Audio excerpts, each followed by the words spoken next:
Hello, everybody. My guest today is Felix Rodriguez. He's a serial entrepreneur. He started, built, and sold 3 tech companies. Just graduated from 500 Startups, batch 24, fixing his own pain, accounting, and finance for SMBs. Felix, you ready to take us to the top?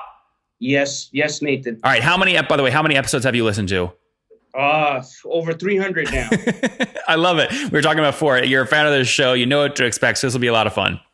Yes, for sure. I've listened to some of them a couple of times too. I love it. All right. Backoffice. What are you guys doing? And are you pure play SaaS? So we automate accounting and finance for small to medium-sized businesses. And yes, definitely we're pure play SaaS with a little mixture of customer onboarding. For the types of services that we provide, customers don't really sign themselves up since it's north of $100 plus per month. Yep. Okay. So the average customer is paying north of 100 per month? Yes, about 150, 160 now. Okay, amazing. And these folks that are signing up, are how many people are on the team typically? Like, or what do you bill against? So we do it based on the size of the company. We look at their revenues. We look at how frequently they want their books done, whether it's weekly, monthly, or even daily. We can scale with the company, and the fees are related to the frequency and the size. Okay, and put this on a timeline for us. When did you launch the company? January of 2018. 2018. Okay, so fairly new. Very good. How many customers have you scaled to today?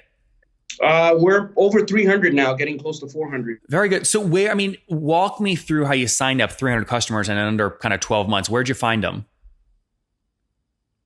So mostly direct and through partnerships with accounting firms that don't want to focus on bookkeeping. They rather do consulting work and file taxes. Name an accounting firm that's driven you the most in terms of new users or customers. So we have a small one here in Florida called Saul and Associates. And they're a CPA firm that does both personal and business taxes for high net worths. That's SAUL, Saul and Associates? Z with a Z as zebra. ZAUL. Yes. Amazing. Okay. How did you know that CPA firm? Did you work there and then leave and build this firm, or what was the story? No, so I'm actually a network engineer. I've been building companies, and accounting is one of those things that we always faced. It was never at the core. However, without the right books, you couldn't get funding, couldn't get a loan, and frankly, couldn't even execute on the business plan. So it's something that's vital. And when I launched it, it was just a hypothesis. I wanted to know if other business owners felt like me, like this is something we could offload so that we could focus on our core, sales and marketing. Do you give Zoll and Associates a kickback on the $150 a month for any customers they drive you? Actually, we give them the tax work. Okay. So they basically improve their margins. Now, do they pay you directly or do their customers pay you?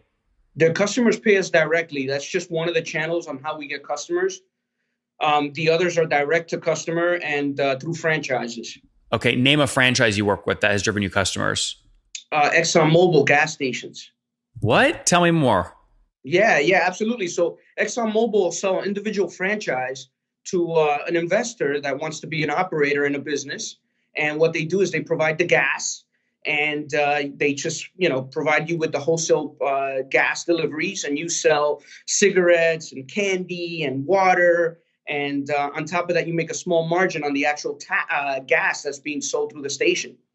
Interesting. Okay, so Exxon is basically saying the reason you should franchise an Exxon thing instead of one of our competitors is because not only do we give you gas, you make a margin there, we'll also hook you up with this very cool back office software that'll help you run your business better. So bundling you. Absolutely. And we also have Allstate agents as well. And they're the same. They're all small business owners that have a blueprint, a playbook on a small business that works, and they're able to leverage that franchise to get all the existing operational knowledge so that they have a better chance of being successful. Interesting. But you have worked your wizardry, and you are not. This is not costing you anything. You're not paying any of your partners any referral fee, affiliate fee, or kickback. They are using you because you bring them efficiencies. Absolutely. And on the accounting side, you could just focus on doing taxes, and you don't have to worry about employees, because the biggest pain is once you hire one bookkeeper, you got to hire a second, because when they need to go on vacation or if they get sick, guess what? You don't want to be left holding the bag doing the work. So 300 customers, 150 a month. You're doing about 45 grand a month today in revenue? No, we're much higher. So at demo day, we went through 500 startups that just concluded in February of 20, the last day of the month on February, it concluded. At that point, we were doing about 600K in ARR. Mm-hmm. And we grew the ARR from $10,000 a month to over $60,000 a month in just 3 months. So hold on. So which of my numbers is wrong? 300 customers or an average price point of 150 a month? So the average price point, it kind of starts at that and it scales up. Okay, got it. So let's see. So how much are you doing now per month today? 60,000 you said? About 60,000, yeah. Actually, no, altogether closer to 80 now, Nathan. Okay, so got it. So you've got 300 customers paying something more like $260 a month, something like that puts you about $80,000 a month in revenue. Absolutely, yeah. And when you look at the cohorts, you could split them up between small business, medium business, depending on the size. They're all paying different prices. Fascinating. Take me back 6 months. How much in MRR were you doing in December of 2018? About $7,000 a month. Okay, so are you lying to me, or are you really about 10x the revenue in 6 months? No, we really grew. So when we got into 500 startups, the funding that had come into the business was, I put the money myself, and then we had to wait a couple of months after the start of the accelerator to get the funding. And once we got that funding, we were just growing like crazy. Dude, I love it. I mean, I'll tell you guys now, full disclosure, I'm an LP in Pat Matthews Fund Active Capital, which led your Series A, Felix? Seed round, Series C. So how much have you raised? How much total did you raise? Altogether with Pat's about 2.3. I got to call Pat and go, Pat, man, you got behind a killer. I love this, Felix. I went from $7,000 a month to $80,000 a month in under 6 months. So you're making me money, man, indirectly. I love it. Yeah, no, absolutely. We're really just getting started now. We're really we just brought on a full-time CPA to help out because we have the ability to sell higher plans. $500, $1,000, $2,000 a month. It doesn't really end at around the 260. So how'd you decide on the 2.2 to raise? Is it you managing for number of months of burn you want covered, or how'd you get to the number? Actually, it was interesting. So the first batch of money that we got was friends and family and myself and 500 startups. That was about $300K. And by the time Pat put in the money, we still had some money in the bank. We had about over 100K in the bank. Okay. So we weren't really burning money. We were really looking to deploy capital in a smart way to make sure that we have enough people to onboard the new customers. So how much today do you have in the bank after this round? Something like 2-ish? Most of the cash, most of it. Okay, so about 2 then, right? 2 million? Yeah. We haven't really burned much of the cash. Okay, how much are you burning per month right now, or are you profitable? No, we could be if we wanted to, but we're really focused on growth right now. So we're preparing ourselves to burn anywhere from 30 to 50K a month. Yeah, which seem, if you got 2 million in the bank, obviously people can do the division. That's plenty of months of runway, right? Especially relative to your growth. So 2 million cash in the bank. You do the 2.2 with this raise. What do you hope you'll be able to drive revenues up to before you have to go raise again? So we expect to reach profitability and also really focus on the product side of things. So if we think we can scale 10x what we're doing with the next infusion of capital, we're going to do that. So probably I'm going to say in a year we'll go out and raise again to accelerate the growth. How much do you hope to have an ARR in a year? I'm going to say $300,000 to $500,000 a month. Okay, got it. So again, Q3 2020, ideally raise again, hoping to have about north of 300K a month in ARR at that point, or an MRR at that point. Yes, that's correct. Yeah, that's great. And do you think most of that growth will come from, again, more partnerships like Allstate and Exxon and Zoll's CPA in Florida? Yeah, we're going to continue to focus on what's been successful. It's pretty scalable. As I said before, it's really just onboarding customers. That's really the challenge in our business, because folks who are paying $500, $1,000, $2,000 a month are not going to sign themselves up. Okay, so let's dive into that. What's churn look like today? Over 90% of our customers stay with us once they get onboarded. Okay, interesting. So that's annually. Obviously, you're extrapolating. You haven't been around a full year, I don't think, but you have about 10% churn per year in terms of revenue? Yeah, so we've been around a little over a year now since we launched in Jan. And historically, it's been in the high 90s. Okay, got it. So about 10% revenue churn annually. Wait, so what were you doing in terms of monthly recurring revenue about a year ago? We had just started. So like literally. Maybe 1,000, 2,000, something small? Yeah. I mean, the first month we probably did about $100 and $200 a month. Yeah. It was crazy. It was so crazy, Nathan. If I have to tell you how I started it, I would literally go to the bathroom, take a shower with my phone so I could see if the bookkeeping number was ringing. And then I jump out the shower and say, hello, Backoffice. It's just crazy. That's so funny. All right, 10% churn. Do you have meaningful ways to drive expansion revenue yet? Oh, yeah, absolutely. Upselling customers, our model is built out so that as these businesses scale, we're able to increase our monthly MRR directly from our existing base. Okay. So like what's your expansion of the core that signed up a year ago? How much did you expand them by? I'm going to say we haven't focused on it. Without focusing on it, at least 10% has grown. Okay. So you think you churned 10%, but you gained back 10% in terms of upsell. So net revenue retention around 100% right now? Absolutely. We think we can eventually get to net negative churn because the more we speak to these customers, the more we uncover opportunities to actually generate more ARPU. Yep. And what's your team size today? How many people? We're 15 now. And then how aggressive are you being with your team and your cash in terms of acquisition? So to sign up someone paying $200 a month, what are you willing to pay for that? We've been very lucky, actually. Maybe I'm going to say two months worth of revenue. Okay. I mean, that's pretty good. And you're doing it hesitantly. I mean, do you have a lot of paid programs right now, or no, it's really partnerships, and the biggest expense in terms of acquisition is you traveling to the new CPAs and signing them up as partners? We do mostly everything through the phone, Nathan. We don't really go anywhere. Yep. Yeah. Interesting. Cool. Okay. So 2-month payback period, $400 CAC. So where is that $400 being spent typically? You could say a live person, right, to onboard. Okay. Getting some kind of commission. Okay. So do you have salespeople? Oh, yes. We have three. Currently three, yes. And are they? One of them is my co-founder.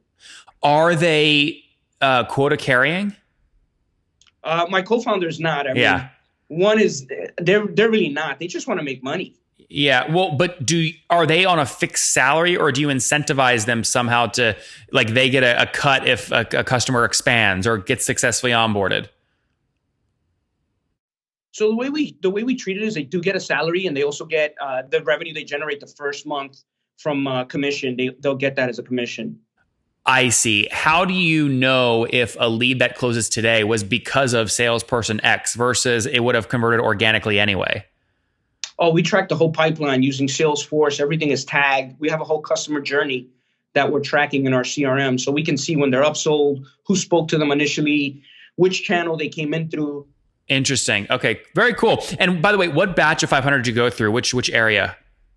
Batch 24. But what geographical area? Was it in San Francisco? San Francisco. And we got an investment from the general fund and also from the fintech. Oh, so you were working with Marvin then?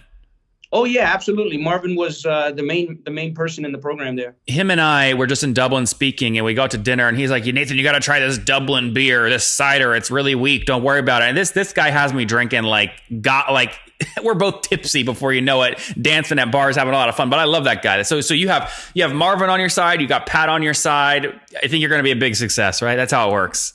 No, it's great. I mean, the whole 500 family was supportive. We also had this other guy who went through the batch before. His name is Artem, and he was like really focused on just growing revenue and SaaS and metrics that mattered. He basically said to us when we came into the program, look, it's great. You got in. Congrats. Now, the next 4 months, you're going to get judged on how fast you grow. And are you an animal? Are you a killer? Can you grow the revenue? That's really what matters. Yeah. And did you have other term sheets with the growth that you had? You must have had other term sheets on the table for this most recent raise. It was very difficult from the sense that the initial investors wanted to continue to fund. So by the time I went out on the street, I could only really accept one institution because there wasn't much of the round left. Who were your initial investors? 500 startups and a few angels from New York, California, and we have a couple of Florida folks as well. So the total round you just raised was how much total again? It's about 1.9. And how much did they take versus you let Pat take? I'm going to say about almost $1 million. It was like folks who were part of the program. Oh, they put in $1 million. Yeah, they were like, well, we'll take this much. Interesting. And I was like, I'm just getting started, guys. So we had to go back to Pat and ask Pat if we can increase the amount of the round. Yeah. Because there wasn't really much left. It was weird, I would say. I've been through this before, but it was weird in a good way, and it certainly made it challenging, though. Well, as long as first off, I love Pat. Pat was my first investor back almost a decade ago in college at Virginia Tech when I was like 19. So, and obviously now I'm an LP in his fund, so I respect the heck out of him. But I mean, the only risk in taking more money is you're taking a little bit more dilution, unless the valuation is also increasing with like the money amount increasing. The challenge there then is, how quickly can you grow into that valuation, right? Yes, absolutely. Yeah, very cool. All right, man, let's wrap up here, Felix, with the famous five. Number one, what's your favorite business book? The Art of the Start by Guy Kawasaki. Number two, is there a CEO you're following or studying right now? Jeff Bezos, he's a killer. He's going for everything. He's not leaving anything on the table. I love it. Number three, what's your favorite online tool for building your company? I really like Yesware. I like to see where people stand when you send them an email, a communication. Felix, number four, how many hours of sleep you getting every night? About 7. All right, and what's your situation? Married, single, kids? I'm married with 2 kids and an 18-year-old. Oh, wow. Okay, and how old are you? I am 40. 40. Last question. What do you wish your 20-year-old self knew? How hard building a team is. And if you're building a team, you better go big. Guys, it's tough building a team. Go big. Backoffice.co. They went from $7,000 a month in revenue to $80,000 a month in revenue over the past 6 months. Talk about hyper growth. They are helping people streamline their back offices, specifically SMBs. 300 customers paying $260 a month right now. Churn is 10% annually in terms of revenue, but expansion is 10%. So net revenue retention right at 100%, which is obviously healthy. They're burning about $30,000 to $50,000 a month right now with over $2 million in cash in the bank. Team of 15 as they look to scale with their most recent round of funding. Felix, thank you for taking us to the top. Thanks, Nathan. Appreciate it.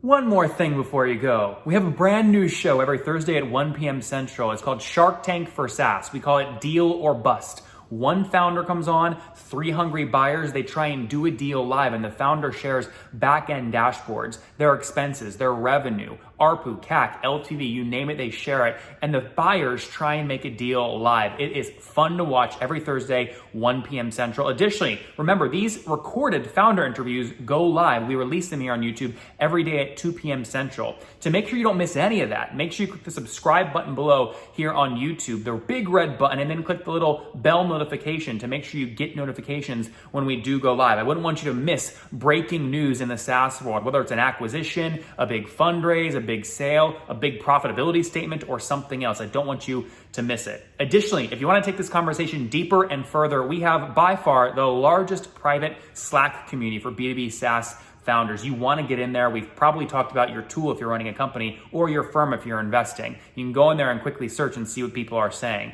Sign up for that at nathanlatka.com/Slack. In the meantime, I'm hanging out with you here on YouTube. I'll be in the comments for the next 30 minutes. Feel free to let me know what you thought about this episode. And if you enjoyed it, click the thumbs up. We get a lot of haters that are mad at how aggressive I am on these shows, but I do it so that we can all learn. We have to counter those people. We got to push them away. Click the thumbs up below to counter them and know that I appreciate your guys' support. All right, I'll be in the comments. See ya.